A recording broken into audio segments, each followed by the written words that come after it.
That's to my final question, and I appreciate being able to ask Sure. all three. So if we climb to like a higher altitude than crime trends or polls or focus groups, how much of just the key to this administration is just getting through the pandemic and getting through it in a way that is safe and responsible, and then we can all sort of exhale and say, this is done. And is there a sense, and I have a feeling there is, that other things will fall into place once you get through COVID? Because it seems to me that you guys are paying a political price for the fact that this pandemic just does not end, and people are frustrated, and for any number of totally legitimate reasons, but they're taking it out specifically on you. Well, we know that COVID, the fact that we're still fighting a pandemic, is on the minds of nearly every American. Of course it is. It impacts their daily lives and how they're living their lives. They can't go to concerts or restaurants.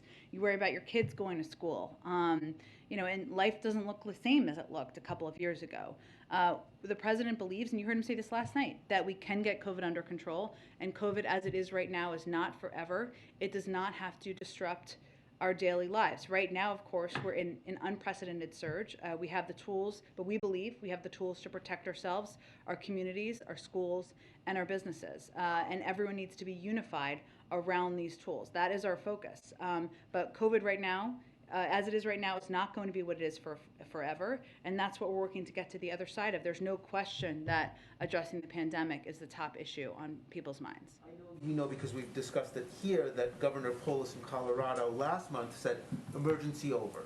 Is there a sense that a similar message from the president could, I guess, sort of help with the sense that we are progressing, even if we are clearly still in a pandemic?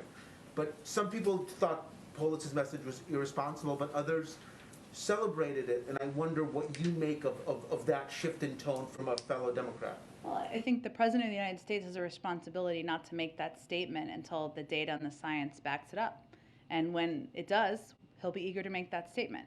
I would note that Colorado still receives a range of federal assistance to ensure that people have tests, masks, vaccines, and so that's still part of how they're working to address the pandemic. Go ahead.